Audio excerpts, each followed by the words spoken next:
नमस्कार, देवभूमि के दंगल में आप सभी का स्वागत है। मैं हूं आपके साथ यशी शुक्ला और देवभूमि के दंगल में आज हम बात करेंगे गैरसैंण गैर।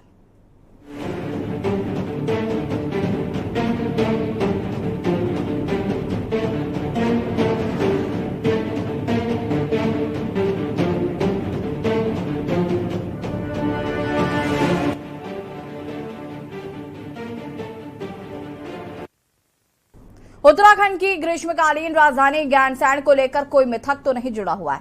चाहे कांग्रेस हो या फिर भाजपा, गैरसैंण में विधानसभा सत्र आयोजित करवाने वाले मुख्यमंत्रियों की कुर्सी जा चुकी है। मुख्यमंत्री पुष्कर सिंह धामी सरकार भी गैरसैंण में विधानसभा सत्र आयोजित कराने से दूरी बनाए हुए है। करीब करीब पिछले 2 सालों में धामी सरकार की ओर से गैरसैंण में कोई भी विधानसभा सत्र आयोजित नहीं किया गया। साल 2022 का आखिरी शीतकालीन विधानसभा सत्र भी देहरादून स्थित विधानसभा भवन में होने जा रहा है। 29 नवंबर से 5 दिसंबर के बीच देहरादून स्थित विधानसभा में सत्र होगा। आज इसी पर करेंगे चर्चा, उससे पहले रिपोर्ट।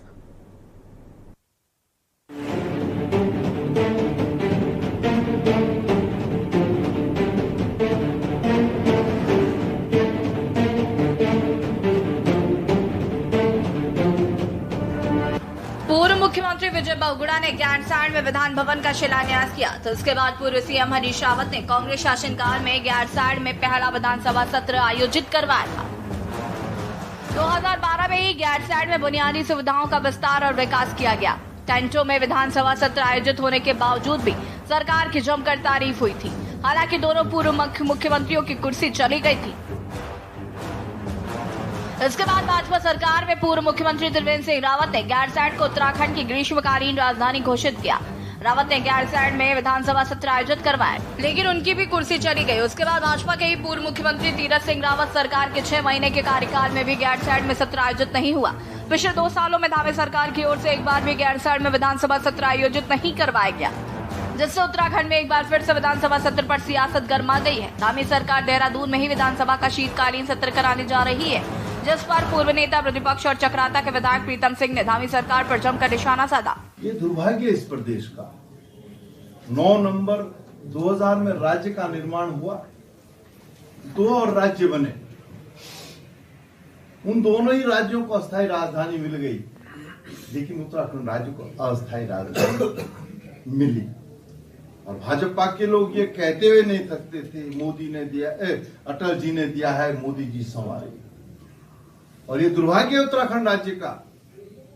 इस राज्य के अंदर एक अस्थायी राजधानी है, एक ग्रीष्मकालीन राजधानी है, लेकिन अस्थायी राजधानी का इन 22 वर्षों में कोई अता पता नहीं। ग्रीष्मकालीन राजधानी जिसको घोषित किया, एक दिन भी वहां से ना तो सरकार संचालित हुई और ना ही सत्र आहूत किया गया है। वहीं कांग्रेस की प्रदेश प्रवक्ता गरिमा दसानी कहती हैं कि ये उत्तराखंड का दुर्भाग्य है कि विधानसभा सत्र आयोजित करने से पहले पक्ष और विपक्ष के बीच तलवारें खिंच जाती हैं। गैरसैंण या देहरादून विधानसभा सत्र कहां होगा, इस पर हमेशा से ही विवाद बना रहता है।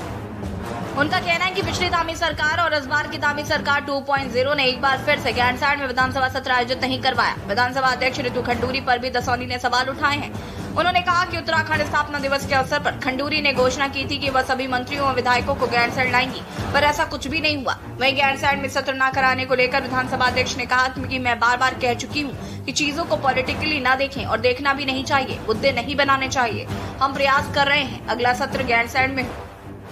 इसे उत्तराखंड राज्य का दुर्भाग्य ही कह सकते हैं कि आज राज्य गठन के 22 साल बाद भी हर विधानसभा सत्र से पहले यहाँ पक्ष और विपक्ष में तलवारें खिंच जाया करती हैं। देहरादून में सत्र होगा या गैरसैंण में सत्र होगा, इसके ऊपर अनिश्चितता के बादल गहराए रहते हैं।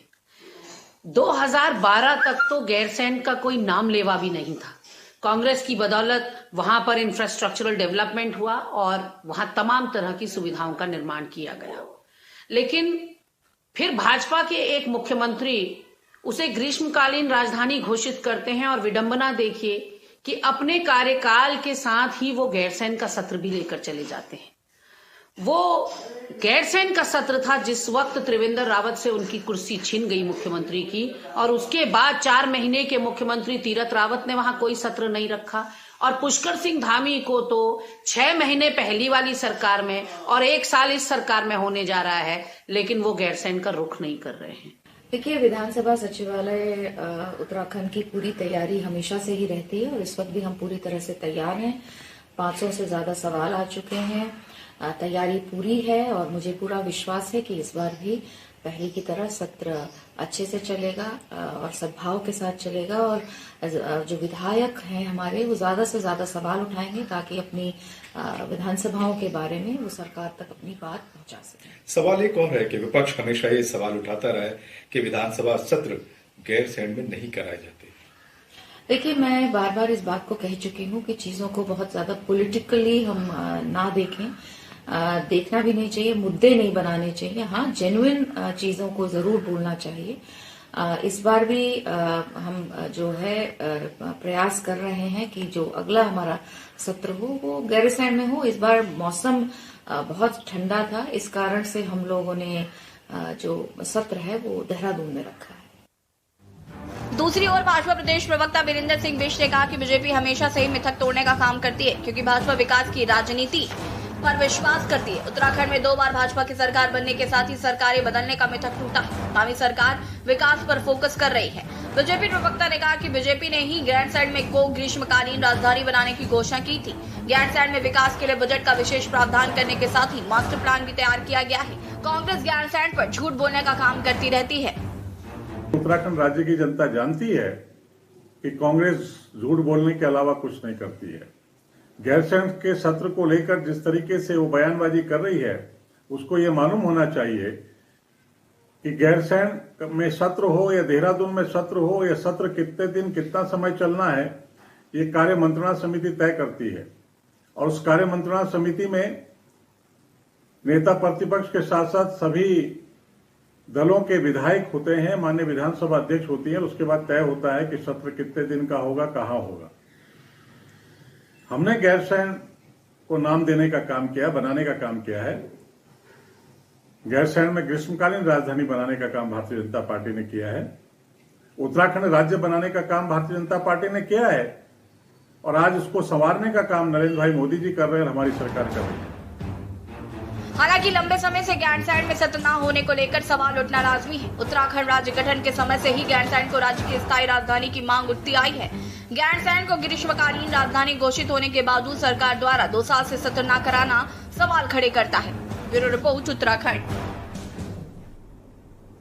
जी हाँ, तो उत्तराखंड के ग्रीष्मकालीन राजधानी गैरसैंण को लेकर ये मिथक तो नहीं जुड़ा हुआ है, और क्या मुख्यमंत्री पुष्कर सिंह धामी अपनी कुर्सी बचाने के लिए गैरसैंण में सत्र को नहीं करा रहे हैं? ये तमाम सवाल विपक्षियों द्वारा पूछे जा रहे हैं। ऐसा माना जाता है कि विधानसभा सत्र गैरसैंण में आयोजित कराने वाले मुख्यमंत्रियों की कुर्सी जा चुकी है।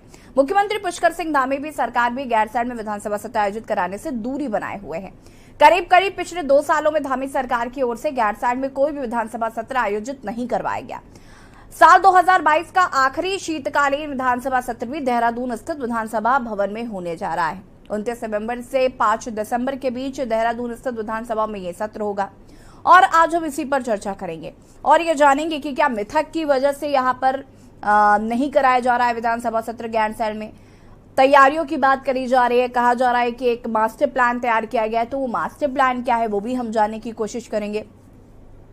विपक्षी दलों की इस पर क्या प्रतिक्रिया आ रही है वो भी हम जानने की कोशिश करेंगे। और हमारे साथ मेहमान जुड़ चुके हैं, उनसे आपका परिचय करा देते हैं। शीशपाल सिंह बिष्ट जी, प्रदेश प्रवक्ता कांग्रेस, हमारे साथ जुड़ चुके हैं। मधु भट्ट जी, प्रदेश प्रवक्ता बीजेपी, हमारे साथ जुड़ चुके हैं। राजू मौर्य जी, प्रदेश प्रवक्ता आम आदमी पार्टी से हमारे साथ जुड़ चुके हैं। पीसी थपलियाल जी, वरिष्ठ यूकेडी नेता, हमारे साथ जुड़ चुके हैं। अरुण शर्मा जी, वरिष्ठ पत्रकार, हमारे साथ जुड़ चुके हैं। आप सभी का बहुत बहुत स्वागत है। सबसे पहले शुरुआत में मधु भट्ट जी आपसे ही करना चाहूंगी। 2022 साल का ये आखिरी विधानसभा सत्र है। लोग एक्सपेक्ट कर रहे थे कि गैरसैंण में आयोजित होगा, एक्साइटेड थे, विपक्षी भी सवाल उठा रहे हैं, नहीं हो रहा है। क्यों नहीं हो रहा है? और दूसरी चीज ये कि क्या आप इस मिथक को मानकर चल रहे हैं, कुर्सी बचाने की कवायद है ये सवाल विपक्षियों के हैं। देखिए, विपक्षियों का काम है सिर्फ सवाल करना, लेकिन वो जो सार्थक एक पहल होती है, सार्थक पहल कहीं से नजर नहीं आई।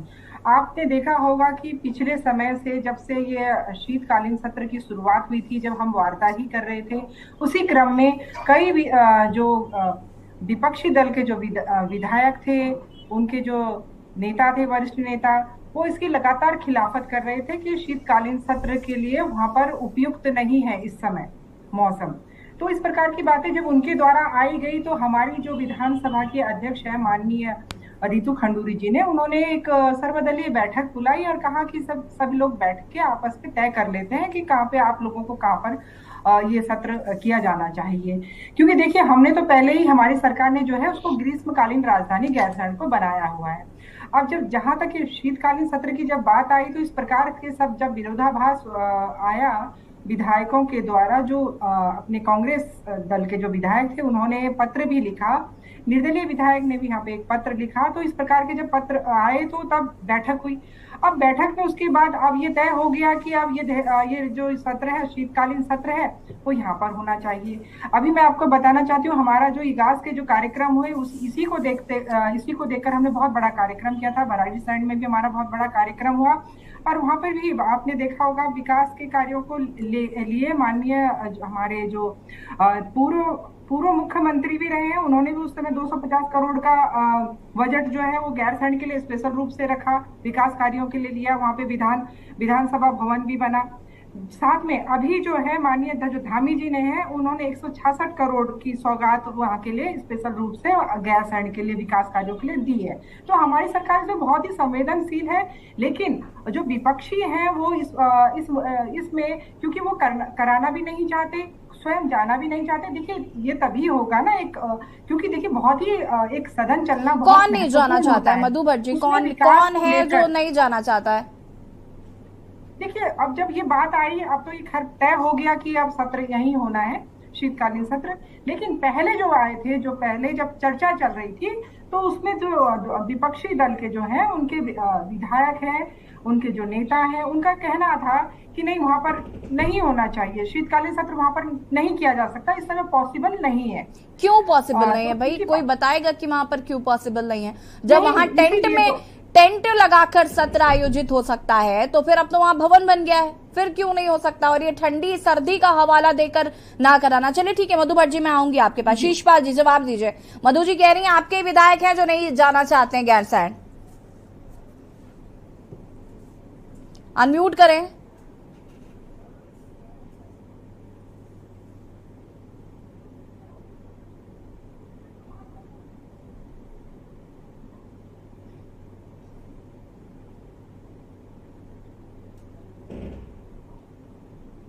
शीशपाल जी अनम्यूट करें प्लीज खुद को।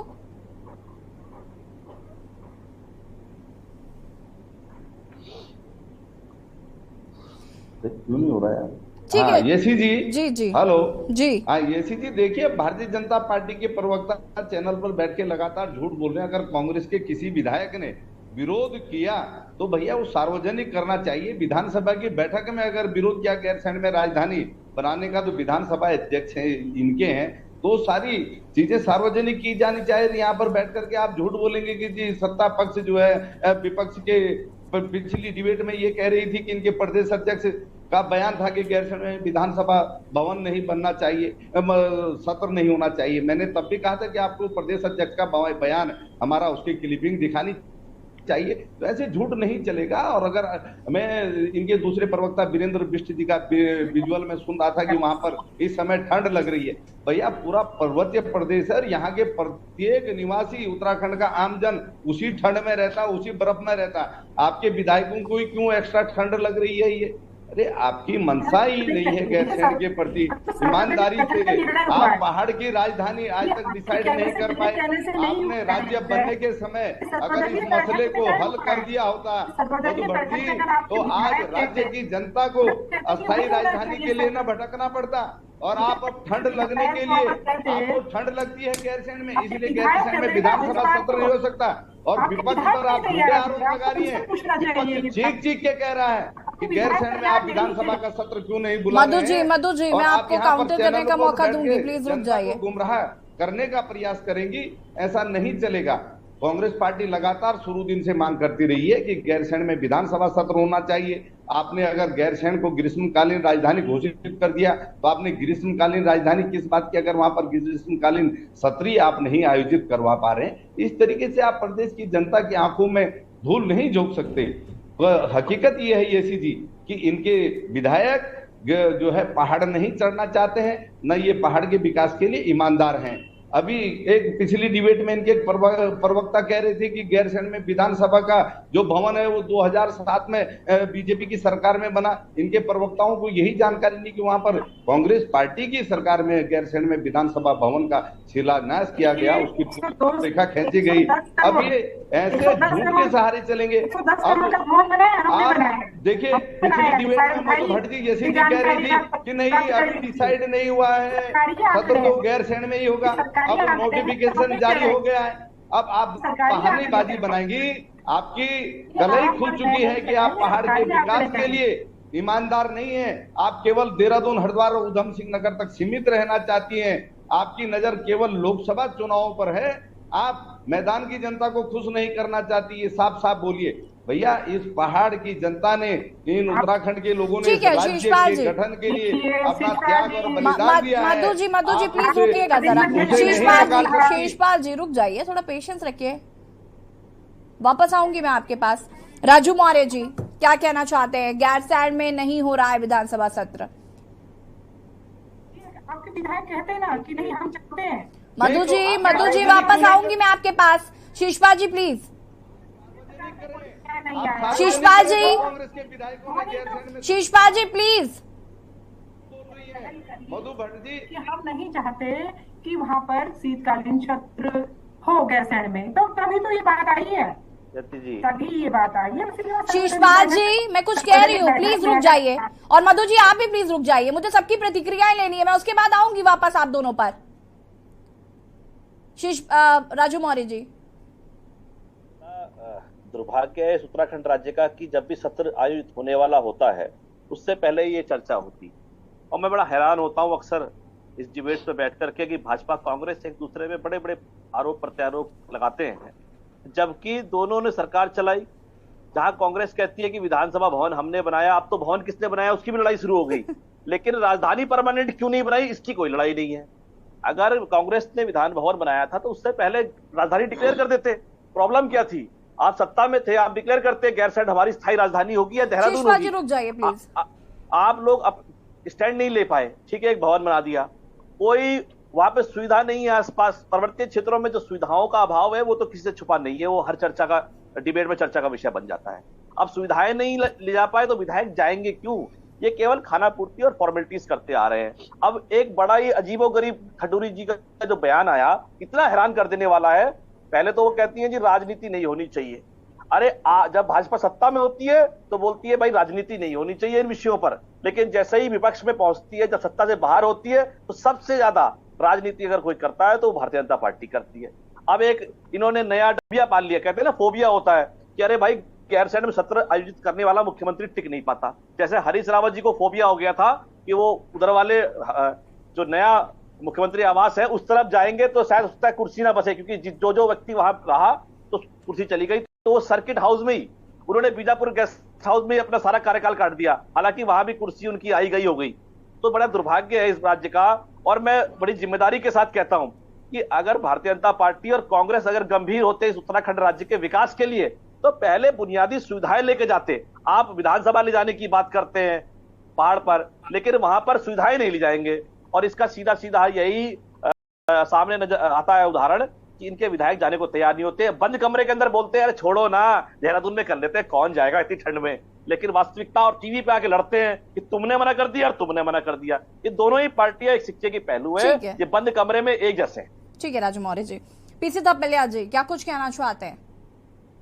जी, मौर्य साहब ने बहुत स्पष्ट रूप से समग्र रूप से अपने जो वास्तव में उसमें पूरा सच है। और इससे पीछे अगर हम जाएं तो जब इस राज्य का निर्माण हुआ और राज्य का उत्तर प्रदेश पुनर्गठन विधेयक 2000 बना तो भाजपा वो पार्टी है जिसने देवगौड़ा द्वारा बनाया गया हुआ पुनर्गठन विधेयक को बदल के और उसमें गैरसैंण राजधानी को मिसिंग कर दिया। और बहुत बड़े वो बनते हैं हमारे कि हमने दिया। इन्होंने हमारी परिसंपत्तियों को यूपी के हवाले कर दिया और एक उपनिवेश जो चीज हमने मांगी नहीं थी वो भी हमारे गले डालकर हमें दे दिया। और इतना झूठ, मतलब अभी क्या होता है कि जब इनके प्रवक्ता बोलते हैं तो मेरा ब्लड प्रेशर बढ़ जाता है इनका झूठ सुन सुन के। बड़े हम बहुत संवेदनशील हैं, हम जीरो टॉलरेंस। उन्होंने अच्छे अच्छे लोगों को आगे करके मुखौटा बना के झूठ बोलने का ठेका ले रखा है। और दुख होता है मुझे कि ऐसी खानदानी महिलाएं जिनका अपना वजूद है इन छोटे पार्टियों के लिए पैरवी करते हैं। बहुत दुख होता है। मतलब इन लोगों को आज दिन तक नहीं मालूम कि बिना राजधानी का राज्य देना एक असंवैधानिक है। उसके बाद इनको ये नहीं मालूम कि इन्होंने 2 साल तक असंवैधानिक सरकार उत्तराखंड में चलाई और राजधानी का सोचा ही नहीं। देखिए आप इनको यहां पे सब कुछ बनाते रहे और आज बड़े 100 चूहे खा के हज करने जा रहे हैं कि गैरसैंण। मैं कह रहा हूं इन दोनों पार्टियों में ये हिम्मत नहीं है कि वो गैरसैंण को राजधानी घोषित कर सके। माननीय जो हमारे पहले के जो वो थे स्पीकर महोदय, उनके दबाव के कारण कांग्रेस के विजय बहुगुणा जी ने वहां पे भवन का निर्माण कराया। और जब हरीश रावत जी ने, उनकी सरकार उस समय बदल गई, हरीश रावत जी आए। हरीश रावत जी जब पूरी तैयारी के साथ इसको घोषणा करने लायक थे और उस समय भारतीय जनता पार्टी के जो विपक्ष का नेता था मिस्टर कौशिक साहब, उन्होंने बोला कि गैरसैंण को राजधानी घोषित करो। लेकिन हरीश रावत जो सबसे बड़ा पहाड़वादी बनता है उसने भी हमें धोखा दिया।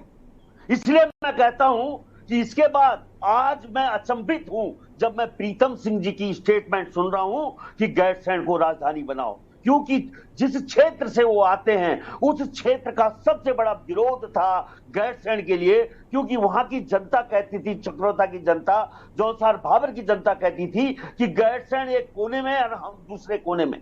हमारे लिए तो लखनऊ नजदीक था, गैरसैंण दूर है। लेकिन आज जब प्रीतम सिंह जी इस बारे में पैरवी कर रहे हैं, कौशिक जी इस बारे में पैरवी कर रहे हैं, इसका मतलब यह है कि जो राजधानी कौशिक समिति ने गैरसैंण बनाया था वो जन भावनाओं के अनुरूप बनाया था। ये कहते रहते हैं कि मैदान के लोग नहीं चाहिए, डिवाइड करना चाहते हैं। भाजपा की राजनीति हमें डिवाइड एंड रूल करने की रही है। थपलिया जी वापस आऊंगी मैं आपके पास। अरुण जी सब सारे यहाँ पर आप प्रवक्ताओं को सुन रहे हैं और देखिए सवाल यही है कि क्या भारतीय जनता पार्टी इस मिथक में चल रही है कि वहां पर जाएंगे तो कुर्सी चली जाएगी। और हम अभी कल ही डिस्कस कर रहे थे कि कुर्सी कब किसकी चली जाएगी तो हम सोच भी नहीं सकते। तो गैरसैंण को राजधानी बनाने की मांग जो इतने टाइम से चली आ रही है उसे राजधानी भी नहीं बनाया गया, वहां पर विधानसभा सत्र भी नहीं कराया जा रहा है। अभी मधु जी कह रही थी कि कांग्रेस के विधायक नहीं जाना चाहते हैं, तो वहीं कांग्रेस कहती है कि इनके विधायक नहीं जाना चाहते हैं। तो ये समस्या कहाँ आ रही है? क्यों गैरसैंण को नेग्लेक्ट किया जा रहा है और क्यों इस बात पर फोकस नहीं किया जा रहा है कि हमारे राज्य में हमें अभी तक राजधानी नहीं मिली?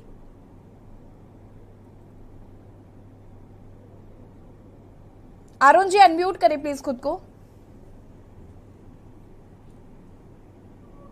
यशी जी, मैं कह रहा हूं कि अगर गैरसैंण राजधानी की बात करें तो निश्चित तौर पर उत्तर प्रदेश के जमाने में जब कौशिक समिति बनी थी और कौशिक समिति ने पूरे देश में जाकर, पूरे प्रदेश में जाकर जगह जगह जन सभाएं की और उसके माध्यम से सुझाव लिए और उसके बाद गैरसैंण को राजधानी उन्होंने सुझाव दिया था बनाने का। पहाड़ की राजधानी पहाड़ पर हो, यह उनका मंतव्य था। लेकिन हम इतने दिनों से देख रहे हैं कि मुझे तो याद है अभी थपलियाल जी जो बोल रहे थे, मैं पिछली डिबेट में बोल चुका हूं, कौशिक जी नेता प्रतिपक्ष नहीं थे, लेकिन कौशिक जी ने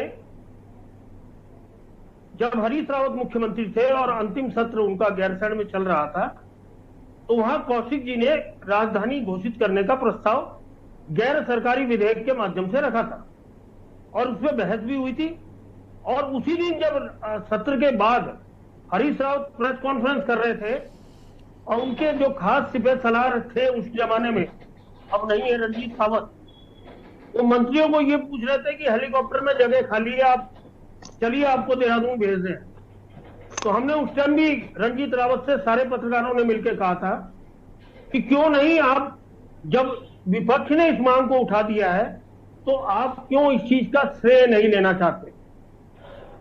तो उस वक्त उन्होंने बोला था कि अगली बार चुनाव होने दीजिए, पूर्ण बहुमत से आएंगे तो राजधानी घोषित कर देंगे। मतलब वो भी इस मुद्दे को चुनाव में भुनाना चाहते थे और केवल मुद्दा ही रखना चाहते थे। उसके बाद भाजपा को समय मिला। हाँ, उस जमाने में इतना जरूर हुआ कि टेंट के अंदर हमने विधानसभा सत्र की कवरेज करी और बहुगुणा जी के टाइम पे तो कैबिनेट की पहली बैठक जब वहां हुई थी तो वो एक स्कूल के अंदर हुई थी। ये विजय बहुगुणा को श्रेय था। अब शीतपाल भाई विजय बहुगुणा को श्रेय देना चाहे या ना देना चाहे वो बात अलग है, क्योंकि विजय बहुगुणा आज इनकी पार्टी में नहीं है। तो उस टाइम पहली कैबिनेट बैठक विजय बहुगुणा ने गैरसैंण में की थी, लेकिन वो गैरसैंण राजधानी नहीं है, गैरसैंण क्षेत्र है। राजधानी जो बनी है, विधानसभा जो बनी है, वो भराड़ीसैंण है जी, और वो गैरसैंण से लगभग 5-6 किलोमीटर दूर है। लेकिन वहां कर्मचारियों के आवास बन गए हैं, विधायकों के आवास बन गए हैं, मंत्रियों के आवास है, मुख्यमंत्री का आवास है, राज्यपाल का आवास है, और उसके बाद अब बहुत बढ़िया विधान भवन बन गया है। और 4 साल पहले उसी विधान भवन में जब हमने विधानसभा सत्र कवर किया था, सर्दियों में किया था, तो उस दौरान बर्फबारी भी हुई थी और उस समय विधानसभा मंडप में शीशे भी नहीं लगे थे। तो जो बाहर बर्फ पड़ के जो हवा आती है वो तमाम अंदर विधानसभा भवन के मंडप के अंदर आ रही थी। तो जब उन परिस्थितियों में सत्र हो सकता है तो आज क्या बुरी परिस्थितियां हैं जब वो पहले से ज्यादा व्यवस्थित बन चुका है। बिल्कुल अरुण जी, देखिए इस पर आगे मैं आपसे और भी जानकारी लूंगी, क्योंकि ब्रेक का कमांड मुझे लगातार मिल रहा है और आप सभी हमारे साथ बने रहिए, चर्चा को आगे बढ़ाएंगे। और देवभूमि के दंगल में आज हम बात कर रहे हैं गैरसैंण गैर क्यों। रुकेंगे छोटे से ब्रेक के लिए, जल्द हाजिर होते हैं।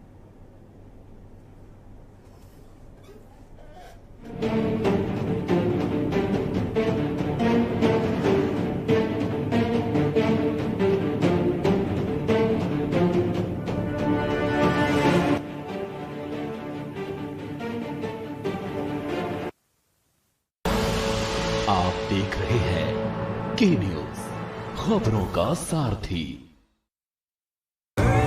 देखें कौन नया खिलाड़ी आया है, समझा देते हैं, प्यार से समझाएंगे। ये तो अपनी जुबान है। जुबान एक हो तो दिल भी एक होने चाहिए। विमल बोलो जुबान केसरी। इंटरव्यू के आज के एपिसोड में मेरे साथ नवनीत सहगल। उत्तर प्रदेश देश का सबसे बड़ा राज्य, खेल के तौर पर नहीं पीछे हैं, उतने ही पिछड़े हैं इस दुनिया में। खेलों को जितना प्रोत्साहन वर्तमान सरकार ने दिया है, ऐसा पहले कभी खेलों को प्रोत्साहन नहीं दिया गया। सबसे बड़ी जो समस्या होती थी वो रहने की होती थी, और शायद आपने हॉस्टल के लिए कुछ अभी अनाउंस किया है। हॉस्टल बना रहे हैं, हर मंडल पे हॉस्टल बना रहे हैं, और जो हॉस्टल थे उनमें अभी बच्चों की संख्या भी कम थी, खाली सीटें थी, उनको भी अभी अभियान चलाकर हमने भरा है। यूनिवर्सिटी खेलो इंडिया कुछ कैंपेन आप शुरू करने जा रहे हैं। खेलो इंडिया यूनिवर्सिटी गेम्स हम लोगों ने सहमति दी है। लाइमलाइट में क्रिकेट और हॉकी जैसे खेल होते हैं, उसकी वजह से ऐसे बहुत सारे खेल हैं जो नजरअंदाज हो जाते हैं। तो प्रदेश सरकार हर प्रकार के जो इस प्रकार के राष्ट्रीय स्तर के और अंतर्राष्ट्रीय स्तर के और जो राज्य स्तर के खेल हैं उनको कराने में प्रेरणा देती है, प्रोत्साहित करती है। द इंटरव्यू में वरिष्ठ IAS अधिकारी एवं यूपी के अपर मुख्य सचिव खेलकूद नवनीत सहगल के साथ पॉलिटिकल एडिटर शबी हैदर की खास बातचीत देखिए शनिवार रविवार रात 8 बजे सिर्फ के न्यूज इंडिया पर। आप देख रहे हैं के न्यूज, खबरों का सारथी।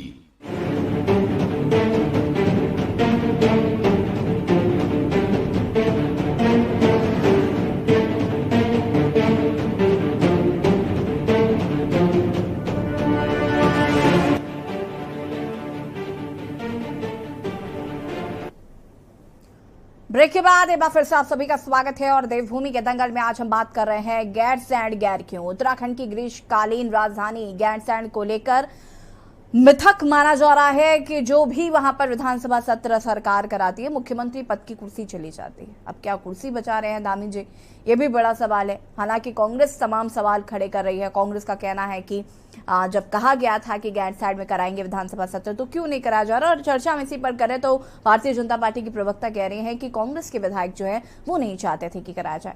तो चर्चा हम इसी पर लगातार कर रहे हैं और मैं रुक करना चाहूंगी हमारे वरिष्ठ पत्रकार अरुण शर्मा जी। अरुण शर्मा जी अपनी बात को पूरा करिए, इसके बाद मैं बाकी लोगों के पास जाऊंगी। हाँ, ये दूसरी चीज ये बिल्कुल सही कह रही थी आप। ये वास्तव में मिथक बन गया है कि जिस भी मुख्यमंत्री ने भराड़ीसैंण में सत्र कराया है वो मुख्यमंत्री अपनी कुर्सी नहीं बचा पाया। लेकिन अरुण जी भारतीय जनता पार्टी तो वैसे भी मिथक तोड़ने में आजकल खुद को माहिर समझ रही है, तो जब फिर क्या दिक्कत है? फिर क्या दिक्कत है? करा के देख लेना, एक और मिथक तोड़ दे। नहीं, कोई दिक्कत नहीं है। देखिए अगर आपको याद होगा अभी 9 नवंबर को जब हमारा स्थापना दिवस था जी, तो उस दिन विधानसभा अध्यक्ष और मुख्यमंत्री दोनों भराड़ीसैंण थे। उसी विधान भवन के अंदर प्रोग्राम हुआ था जी, एक कार्यक्रम हुआ था स्थापना का और उसमें दोनों ने भाग लिया था जी। और तो मुझे लगता है सत्र एक मिथक हो सकता है, लेकिन किसी ना किसी को तो ये मिथक तोड़ना ही पड़ेगा। अब आप देखिए उत्तर प्रदेश में योगी जी ने नोएडा वाला मिथक तोड़ा या नहीं तोड़ा। वो पिछली बार भी पूरे 5 साल मुख्यमंत्री रहे और अभी भी मुख्यमंत्री है। वरना उससे पहले ये डर होता था जो मुख्यमंत्री नोएडा जाएगा उसके बाद वो मुख्यमंत्री नहीं रह पाएगा, तो वो भी तो तोड़ा है ना। तो ये प्रयास तो यहाँ भी मुख्यमंत्री को करना चाहिए कि एक सत्र विधानसभा का वहां करा के देखते। और पहले भी सर्दियों में सत्र हुए, उसमें कोई बात नहीं है। आपने ग्रीष्मकालीन राजधानी बना दी तो ठीक है, ग्रीष्मकाल में सत्र जून में इसलिए नहीं आप करवा पाए कि यात्रा चरम पे थी। अब यात्रा में वहां व्यवस्थाएं जुटाना वास्तव में मुश्किल काम है, लेकिन सर्दियों में व्यवस्थाएं जुटाना कोई मुश्किल काम नहीं है। न रहने की कोई समस्या है, न जाने आने की ट्रैफिक की कोई समस्या है। जी यशी जी। ठीक है, मधु भट्ट जी जवाब दीजिए अरुण जी की बातों का। क्या कहाँ दिक्कतें आ रही हैं, क्या प्रॉब्लम हो रही भाई, क्यों नहीं कराया जा रहा है गैरसैंण में विधानसभा सत्र? और प्लीज अब ये मत कहिएगा कि कांग्रेस के विधायक मना कर रहे हैं, क्योंकि शिवपाल जी तो कह रहे हैं उनके विधायक बहुत अच्छे हैं, उन्होंने ऐसा कुछ भी नहीं कहा। देखिए ये तो एक सर्वदलीय जो बैठक हुई थी, उस सर्वदलीय बैठक में ये निर्णय लिया गया। क्योंकि देखिए उससे पहले ये बातें आ रही थी, जो विपक्षी दल के जो नेता हैं, जो विधायक हैं, उन्होंने ये बात रखी थी। इसलिए हमने सर्वदलीय बैठक बुलाई माननीय रितु खंडूरी जी ने, और सर्वदलीय बैठक में ये तय हुआ कि ये जो राजधानी हमारी ग्रीष्मकालीन राजधानी तो भारतीय जनता पार्टी ने बनाई है और उसके विकास के लिए, क्योंकि देखिए राजधानी के अभी अरुण भाई ने जैसे बताया पूरी आपने पूरा जो ब्यौरा है वो पूरा रखा आपके सामने कि किस प्रकार से, क्योंकि राजधानी मधु जी अभी मैं कहीं पर पढ़ रही थी कि लिखा, मधु जी मैं कहीं पर पढ़ रही थी, वहां पर लिखा था कि एंकर महोदय जो रिपोर्ट आई थी उन्होंने कहा भी राजधानी के लिए जो मधु जी एक मिनट सुनिए तो प्लीज, मानक पूरे नहीं थे। ठीक है, इसलिए भारतीय जनता पार्टी ने उस समय ये कहा कि इसको फिलहाल हम ग्रीष्मकालीन राजधानी बना देते हैं, इसके जो और जितने भी मानक है हम इसको पूरा करेंगे। क्योंकि देखिए कब करेंगे आप लोग हमें कहेंगे कि नहीं अभी वहां पे राजधानी के लिए जो एक उपयुक्त जो मानक होने चाहिए आपने वो पूरे नहीं किया, पहले ही घोषित कर दिया। लेकिन हम इसलिए अभी आपको देखिए अभी क्योंकि अभी अरुण भाई भी, सब पत्रकार भी, सब लोग गए थे भराड़ीसैंण में, सबने देखा है वहाँ के लिए जो व्यवस्थाएं हैं वो काफी व्यवस्थाएं वहाँ पे की जा रही है। कुछ कमी जहाँ पर रह गई है उसके लिए भी 166 करोड़ का जो बजट स्वीकृत हुआ है वहीं ये गैरसैंण के लिए बिल्कुल निश्चित रूप से आने वाले समय में बिल्कुल गैरसैंण बिल्कुल हमारी राजधानी बनेगी। सभी जितने जननेता हैं अगर वो चाहते हैं, हमारी जनता अगर चाहती है, देखिए क्योंकि अभी प्रीतम जी का जैसे बयान आया, अभी यहाँ पे भाई पीसी थपियाल जी ने बोला कि वहाँ की जनता जो थी, वहाँ के जो पहले प्रीतम सिंह जी थे वो बहुत विरोध कर रहे थे कि नहीं गैरसैंण में कैसे होगा, वहाँ की जनता विरोध कर रही थी। लेकिन अगर एक सर्वदलीय जनता की राय और सभी नेता अगर चाहते हैं तो बिल्कुल निश्चित रूप से इसमें कोई दो राय नहीं होनी चाहिए कि हम उसको कि गैरसैंण में राजधानी होनी चाहिए, और खाली केवल बोलने से नहीं होगा। हम इसको पहले ग्रीष्मकालीन राजधानी के लिए जो मानक होने चाहिए हमने वो बना दिए, हमने वो पूरा कर दिया। अब हम उसको शीतकालीन सत्र चलाने के लिए भी हमने कहा कि इसमें एक सर्वसम्मति से जो सर्व निर्णय आएगा हम उस पर काम करेंगे। देखिए अगर कांग्रेस के विधायक वहां पर न जाते तो सत्र चलाने का कोई औचित्य नहीं था। अगर जैसे जिस प्रकार से बातें आई, ठीक है शिवपाल जी से, शीशपाल जी से माफ कीजिएगा, शीशपाल जी से जवाब ले लेते हैं। मधु जी एक सेकेंड रुके, शीशपाल जी। विधायक अड़ जाते, अगर आपके विधायक कहते कि नहीं वहीं पर होनी चाहिए तो बिल्कुल निश्चित रूप से वहां पर होता। लेकिन अगर हम जाके, क्योंकि अगर हम जाके वहां पे हम अपना सत्र चलाना शुरू कर दे, आपके विधायक वहां पर ना आए तो इसका कोई औचित्य नहीं रह जाता। ये सबके लिए है और योजनाएं जो बनती है पूरे सारे उत्तराखंड के लिए बन रही है योजनाएं। उन योजनाओं को पूरा क्रियान्वयन के लिए क्योंकि जन जन के लिए उसको लागू भी करना है, तो इसलिए सर्वसम्मति से जो सर्वदलीय जो बैठक हुई उसमें ये निकला। साथ में ये मिथक की बात है, मिथक तो कोई रहा नहीं, क्योंकि मिथक तो इसके लिए भी कहते थे कि नहीं जो पहाड़ी हाउस में रहेगा वो दोबारा नहीं बनेगा, तो वो मिथक भी टूटा। का एक बार कांग्रेस आती है, एक बार बीजेपी आती है, वो भी मिथक टूटा। तो सारे मिथक टूटते ही जा रहे हैं। तो ये कोई मिथक नहीं रह जाता कि नहीं अगर यहाँ पर अगर हम शीतकालीन सत्र करेंगे तो नहीं बनेंगे। तो ये कोई मिथक नहीं है, मिथकों को कोई औचित्य भी नहीं है, क्योंकि उत्तराखंड देवभूमि है और देवभूमि से जो एक मैसेज जाता है, क्योंकि यहाँ के जो देवभूमि के साथ साथ ये यहाँ पर वीर भूमि भी है, तो यहाँ पे कर्म की प्रधानता भी मानी जाती है, कर्म प्रधान है ये। ठीक है, शीशपाल जी से जवाब, शीशपाल जी जवाब दीजिए प्लीज। रुक जाइए मधु जी, प्लीज रुक जाइए। शीशपाल जी, पत्र में जो आए, जो विधेयक मधु जी को प्लीज पैनल से रिक्वेस्ट करूंगी म्यूट कर दें, पारित किए जाए वो बिल्कुल वो लागू होने चाहिए। सब उसको सर्वमान्य तरीके से सत्र आराम से चले, सबके लिए चले, सर्वग्राह्य जो हमारी जो योजनाएं बनी है वो सबके लिए लागू हो। तभी इसका सार्थक पहल होगी हमारे विपक्षी दलों के द्वारा। जी एंकर मोदी, शीशपाल जी जी बोलिए।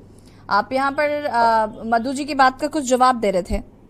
मैं दे रहा था, लेकिन अब मैंने इनको नहीं टोका, ये भी मुझे न टोके कृपया करके। देखिए ये कह रहे हैं लगातार कि क्या नाम है कि विपक्ष के विधायक गैरसैंण नहीं जाना चाहते थे। एक तो सरकार को चाहिए कि उन विधायकों का जो बयान है जो नहीं जाना चाहते तो सार्वजनिक करना चाहते थे, वो चाहे पक्ष क्यों चाहे विपक्ष क्यों गैरसैंण क्यों नहीं जाना चाहते। किसी बड़े नेता का अगर विपक्ष का ऐसा बड़ा बयान है कि वो गैरसैंण में नहीं विधानसभा सत्र करवाना चाहते थे तो उसका भी बयान सरकार को सार्वजनिक करना चाहिए, वरना अनर्गल आरोप नहीं लगाने चाहिए। इन्होंने दूसरी बात कही कि साहब ग्रीष्मकालीन राजधानी के लिए सारे मानक पूरे कर लिए। जब आपने मानक पूरे किए तो ग्रीष्म काल में ग्रीष्मकालीन सत्र क्यों नहीं किया। और दूसरा, मैं इस बात से बिल्कुल सहमत नहीं हूँ यशी जी की यात्रा सीजन चल रहा था और यात्रा की व्यवस्थाओं के कारण गैरसैंण में विधानसभा सत्र नहीं हो सकता था। यशी जी, यहाँ तो चारधाम यात्रा का ये प्रदेश है, देवभूमि है, और यहाँ तो हर साल चारधाम यात्रा होगी। ये केवल बहानेबाजी नहीं हो सकती, और ना इस समय की ठंड के कारण जो है गैरसैंण में शीतकालीन सत्र कैसे होगा। वहां पूरे पहाड़ की जनता, हमारी देवतुल्य जनता उसी बर्फ में और उसी ठंड में रहती है, विधायकों को क्यों एक्स्ट्रा ठंड लग रही है। ये चीज केवल सवाल ये है कि मनसा और ईमानदारी, आप अगर पहाड़ के विकास के लिए, चाहे वो कोई भी विधायक हो, चाहे वो पक्ष का और विपक्ष का, अगर वो पहाड़ के विकास के लिए वचनबद्ध है, वो चाहता है कि उत्तराखंड की राजधानी गैरसैंण में बढ़े। इसके लिए दूसरा सवाल ये भी है ये सीधी कि ये जो सचिवालय में बैठी ब्यूरोक्रेसी है, ये पहाड़ नहीं चढ़ना चाहती और ये राजनेताओं को भी हतोत्साहित करती हैं, ये सरकार को गुमराह करती हैं। पहाड़ में चढ़ने के लिए राजनेता तो चाहे वो किसी भी पार्टी के होंगे, चाहे वो भले कांग्रेस के हों, बसपा के हों, चाहे वो भाजपा के हों, निश्चित तौर पर मुझे नहीं लगता कि कोई ऐसा विधायक होगा जो गैरसैंण में नहीं जाना चाहता होगा, गैरसैंण में सत्र नहीं आयोजित कराना चाहता होगा। लेकिन यहाँ पर सबसे बड़ी ईमानदारी की बात यह है, मैं ये राजनीति से परे हट के कह रहा हूँ कि जो सचिवालय में बैठे ये ब्यूरोक्रेट्स हैं, ये निश्चित तौर पर हतोत्साहित करते हैं पहाड़ की राजधानी को जो कि गैरसैंण में बने, और ये इसीलिए ये रोड़ा अटकाते रहते हैं। इसीलिए ये दिक्कतें भी आ रही है कि लाल फीताशाही नहीं हावी होनी चाहिए, और ये लाल फीताशाही जो हावी है यहाँ की सरकार पर, यहाँ पर, इसीलिए राज्य का विकास भी आज तक पहाड़ नहीं पड़ पाया।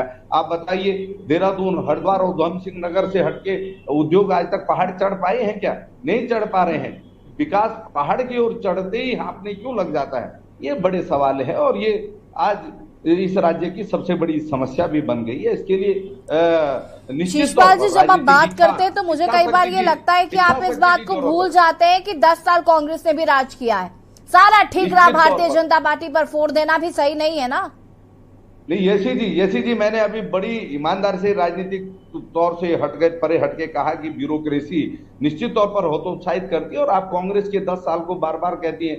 मैंने कहा ना कि कांग्रेस ने गैरसैंण में जो है विधानसभा भवन की नींव रखी और वहां पर इसलिए उस समय पूर्णकालिक राजधानी घोषित नहीं की जा सकी। वही थपलियाल जी जवाब देंगे। थपलियाल जी, अवस्थापना के कई कार्य वहां पर होने थे, कर्मचारियों के जो आवास बनने थे, 6 साल में इन्होंने एक ईंट नहीं रखी, अब रख रहे होंगे तो स्वागत है। निश्चित तौर पर वहां पर अगर सारे कार्य पूरे हो जाएंगे, पूरी संभावना है क्योंकि वहां पर सत्र चलाए जाने लायक आज पूरी व्यवस्थाएं जुट चुकी हैं, तो अब कोई कारण समझ में नहीं आ रहा है कि क्यों वहां पर विधानसभा सत्र करवाने से सरकार पीछे हट रही है। निश्चित तौर पर इनके ऊपर कोई दिल्ली का दबाव है, क्या दबाव है, ये तो यही जवाब दे सकते हैं। लेकिन विधानसभा सत्र गैरसैंण में कराया जाना चाहिए और केवल विधानसभा सत्र ही नहीं, अब राज्य की राजधानी गैरसैंण को घोषित किया जाए, ये वक्त आ गया है और ये उचित समय है। डबल इंजन की सरकार राज्य में बताई जा रही है, तो उस डबल इंजन का अगर राज्य को लाभ न मिले यशी जी, तो फिर ऐसे डबल इंजन का क्या फायदा।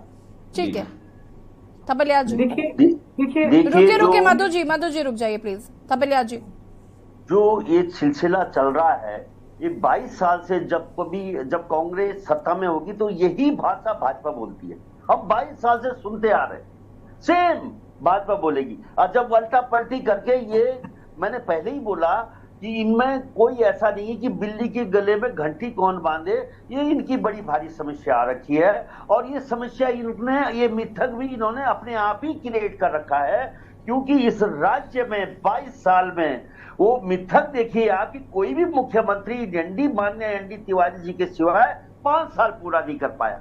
तो कौन सा मिथक थे कि जो इतने लोग ताश के पत्तों की तरह दिल्ली वाले इनको बदलते रहे और ये लोग यहाँ पे आज भी माननीय नरेंद्र मोदी जी के दिव्य सपनों से बनेगा, मालूम नहीं क्या बनेगा। वो तो लगे हुए हैं अपने राष्ट्रीय राजनीति में केदार बाबा के पीछे, और केदार बाबा में जो केदारनाथ था उसको केदारपुरी बनाकर छोक रहा है पैसे, वहां नौटंकियां कर करके देश को बेवकूफ बनाने का काम कर रहे हैं। लेकिन कभी उन्होंने ये नहीं सोचा कि संविधानिक मांग है राजधानी, कोई भी राज्य बिना राजधानी का संचालित नहीं किया जा सकता। ये बेवकूफ समझ ही रहे हैं, बिल्कुल नहीं समझ रहे हैं।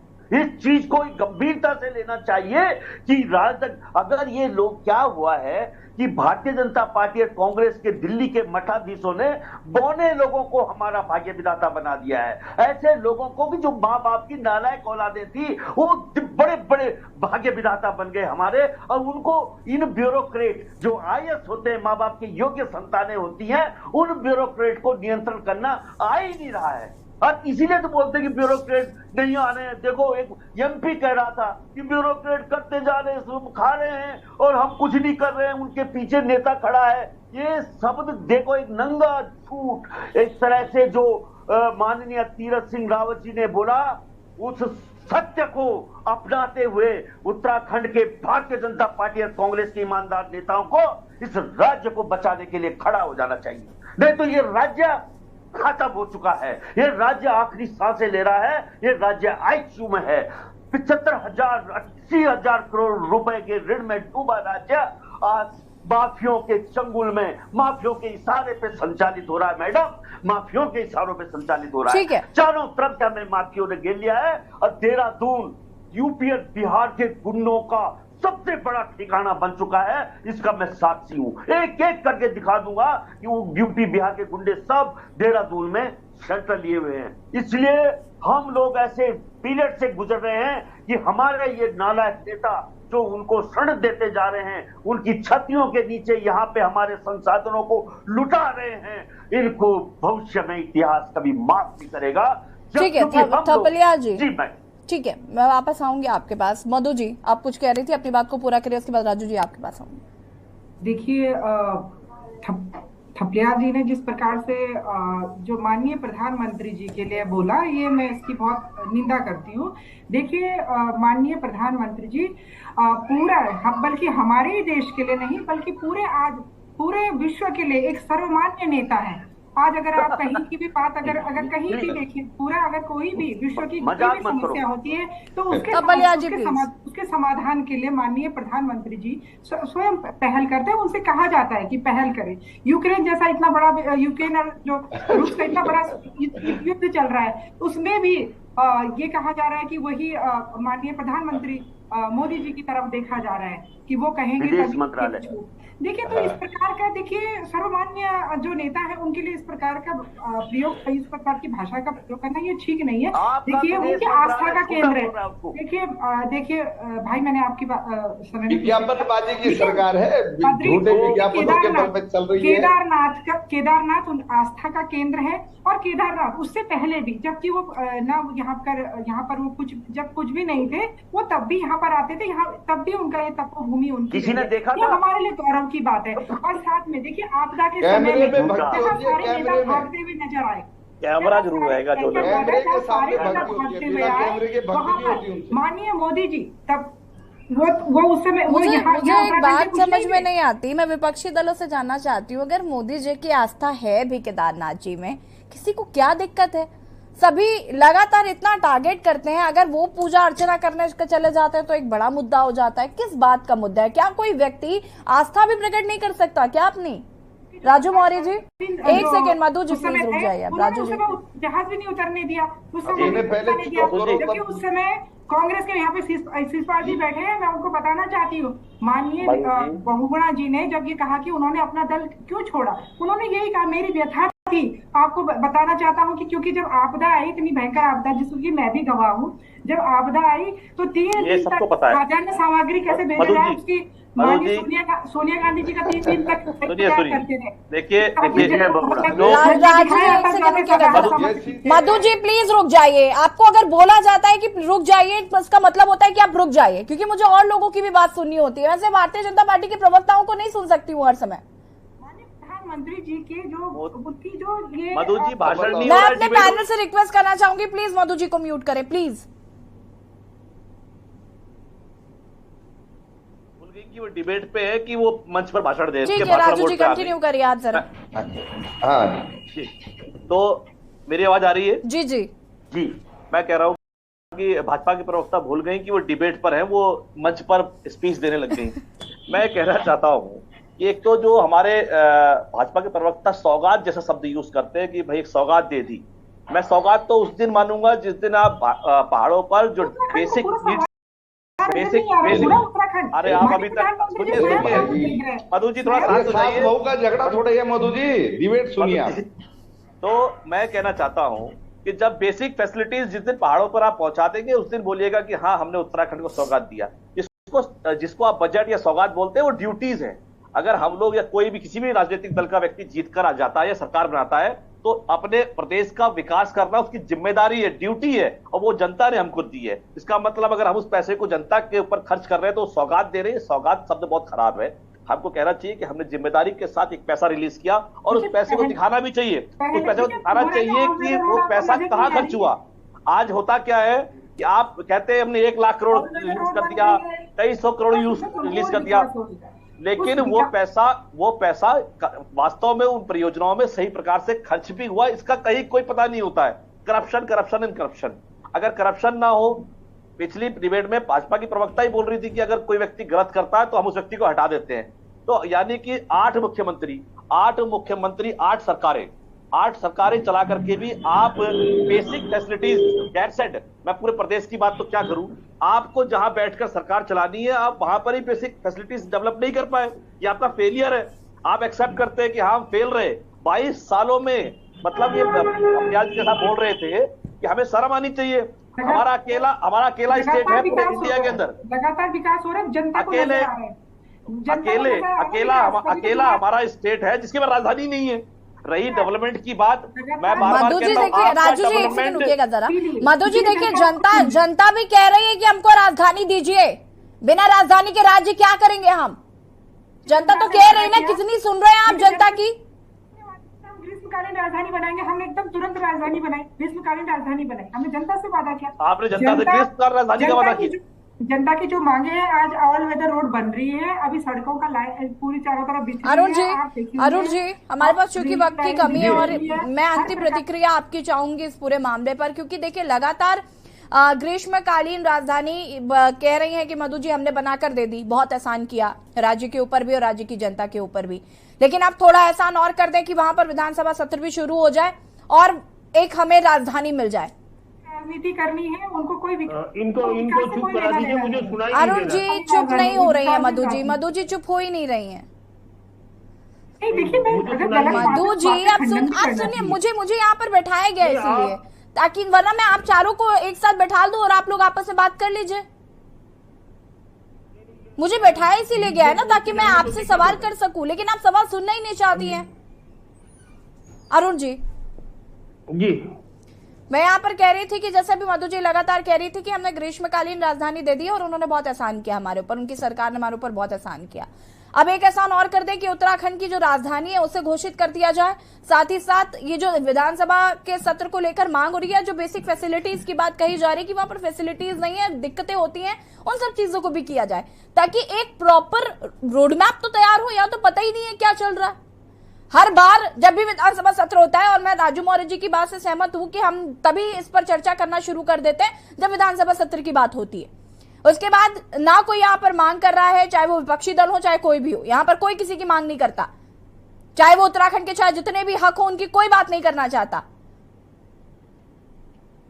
बिल्कुल सही कह रही हैं आप, और दिक्कत यह है कि हम अपनी बात तो सुनाना चाहते हैं, दूसरे की बात नहीं सुनना चाहते। अब स्थिति यह है कि जो भराड़ीसैंण का क्षेत्र है, जो अस्थायी मतलब ये ग्रीष्मकालीन राजधानी जिसे भाजपा ने घोषित किया है, वो अभी तक बहुत सारी चीजों से महरूम है, वह बहुत सारी चीजें होनी है।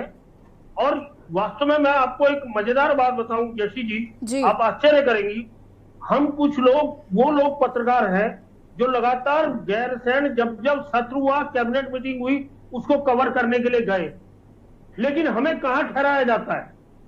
हमें गैरसैंण से 70 किलोमीटर दूर कर्णप्रयाग के पास बद्रीनाथ रोड पर एक कलिया सौड़ है जगह, वहां गढ़वाल मंडल विकास निगम के गेस्ट हाउस में ठहराया जाता है और वहां से भराड़ीसैंण जाने में 2.5 घंटे लगते हैं। अब आप ये सोचिए, सुबह 11 बजे का जो सत्र होगा उसमें कब पत्रकार तैयार होंगे, कब गाड़ी में बैठेंगे, कब वहां पहुंचेंगे, फिर वो कवर करेंगे, स्पेशल अपनी स्टोरी बनाएंगे, अगर किसी मंत्री से, विधायकों से उन्होंने इंटरव्यू लेना है वो बात करेंगे, और उसके बाद कब वहां से चलेंगे और कब फिर सोने 70 किलोमीटर दूर 2.5 घंटे चल के आएंगे। तो ये तो स्थिति सुविधाओं की है। मेरी बात से मधु भी इत्तेफाक करेंगी और बाकी लोग भी इत्तेफाक करेंगे, क्योंकि इनमें से कई लोग मेरे ख्याल से भराड़ीसैंण नहीं गए होंगे, जो गए हैं वो उस परिस्थिति को अच्छी तरह जानते हैं। एक बात, तमाम घोषणाएं उस इलाके में हुई है, कई कार्यालयों को खोलने की हुई है, मिनी सचिवालय बनाने की हुई है, लेकिन अभी तक कुछ नहीं हुआ। और एक और मजेदार बात बता दूं मैं जी, शीशपाल जी ध्यान से सुन लें कि 184 लोग जो विधानसभा में केजरीवाल जी के टाइम पे भर्ती हुए थे, वो सब भराड़ीसैंण के नाम पे भर्ती हुए थे। क्या इस बात से कोई इनकार करेगा? शीशपाल जी बहुत कम शब्दों में अपनी, अरुण जी माफी चाहूंगी क्योंकि मैं बस दूसरी चीज एक और बोल रहा हूँ जी, एक मिनट जी। विधानसभा सत्र जो होता है उसको कराने का निर्णय सरकार लेती है, विधानसभा अध्यक्ष नहीं लेती। सुन लीजिए, विधानसभा अध्यक्ष केवल एक टेंटेटिव प्रोग्राम सरकार को भेजती है, उसके बाद जब सरकार की मंजूरी आती है तो उस मंजूरी के साथ एक लेटर राज्यपाल को भेजा जाता है और राज्यपाल महोदय उसको मंजूरी देते हैं जी। सिर्फ इतना काम है विधानसभा का। विधानसभा जो अध्यक्ष है या विधानसभा सचिवालय, वो विधानसभा सत्र का कभी भी निर्णय नहीं लेता, वो सरकार लेती है। और अगर सरकार ये निर्णय ले लेती कि यहाँ सत्र गैरसैंण में होना है, तो क्या कोई विधायक मना करने की स्थिति में था? अब ये बात बोलना बिल्कुल गलत है कि ये भी इस पार्टी का विधायक नहीं जाता या उस पार्टी का विधायक नहीं जाता। हर पार्टी के विधायक की ड्यूटी होती है विधानसभा सत्र में जाके अपने अपने क्षेत्रों की समस्याओं को प्रमुखता से उठाने का। जी यशी जी। जी, अब चूंकि वक्त की कमी है, आप सभी का बहुत बहुत शुक्रिया चर्चा में शामिल होने के लिए। और आज देवभूमि के दंगल में हम बात कर रहे थे गैरसैंण गैर की, उत्तराखंड की ग्रीष्मकालीन राजधानी गैरसैंण को लेकर मिथक की बात कही जा रही थी कि लोगों को लगता है कि अगर वहां पर विधानसभा सत्र होगा तो मुख्यमंत्री की कुर्सी चली जाती। कई मुख्यमंत्रियों की जा चुकी है। मुख्यमंत्री पुष्कर सिंह धामी सरकार भी गैरसैंण में विधानसभा सत्र आयोजित करने से दूरी बनाए हुए थी और अब ये देहरादून में ही संचालित होगा, जिसका विरोध कांग्रेस द्वारा किया जा रहा है। हालांकि जनता की मांग है, विपक्षियों की मांग है कि उत्तराखंड को एक राजधानी मिले, साथ ही साथ गैरसैंण में विधानसभा सत्र कराया जाए। देखना होगा कि आखिर ये कब संभव हो पाता है। फिलहाल देवभूमि के दंगल में इतना ही। देखते रहिए के न्यूज़ ज़रिया। नमस्कार। इस कार्यक्रम के प्रायोजक करता है गोल्डी हिंग, कण कण में जान, राजश्री इलायची, टशन का जश्न।